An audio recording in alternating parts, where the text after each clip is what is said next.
പെട്ട ഇവിയുടെ top end variant ആണ്. Normal ക്രെറ്റയുടെ compare ചെയ്യുമ്പോൾ ഇന്റീരിയർ ലേഔട്ട് കാര്യങ്ങളെല്ലാം ഓൾമോസ്റ്റ് സിമിലർ ആയിട്ട് കൊടുത്തിരിക്കുന്നു. എന്നാൽ കുറച്ച് ചേഞ്ചസ് കാര്യങ്ങൾ കൊണ്ടുവന്നിട്ടുണ്ട്.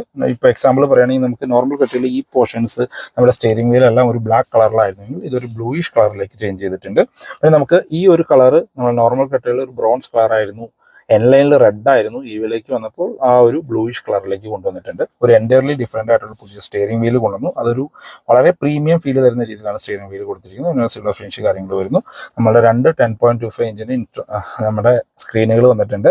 ഓട്ടോ AC വരുന്നുണ്ട്. നമ്മുടെ ഗിയർ ലിവർ കംപ്ലീറ്റ് ചേഞ്ച് ആയിട്ട് സ്റ്റിയറിംഗിൻ്റെ വശത്തേക്ക് വന്നിട്ടുണ്ട്. ഇവിടെ ഡ്രൈവ് മോഡുകൾ കൊടുത്തിരിക്കുന്നു. ഓട്ടോ പാർക്ക് ബ്രേക്ക് വരുന്നുണ്ട്. Ventilated seats, panoramic sunroof. അങ്ങനെ ഈ ഒരു സെഗ്മെന്റിലെ മോസ്റ്റ് ഫീച്ചറിസ്റ്റിക് EV എന്ന് വേണമെങ്കിൽ ഈ ക്രെറ്റ EVനെ പറയാം. ഇതിന്റെ ഡീറ്റെയിൽഡ് റിവ്യൂ വീഡിയോ നമ്മുടെ ചാനലിൽ അപ്ലോഡ് ചെയ്തിട്ടുണ്ട്. ക്രെറ്റ റിലേറ്റഡ് എന്ത് ഇൻഫർമേഷൻ ഞാൻ ഡിസ്ക്രിപ്ഷനിൽ നമ്പർ കൊടുക്കാം, നിങ്ങൾക്ക് അവരെ കമ്മ്യൂണിക്കേറ്റ് ചെയ്യാവുന്നതാണ്.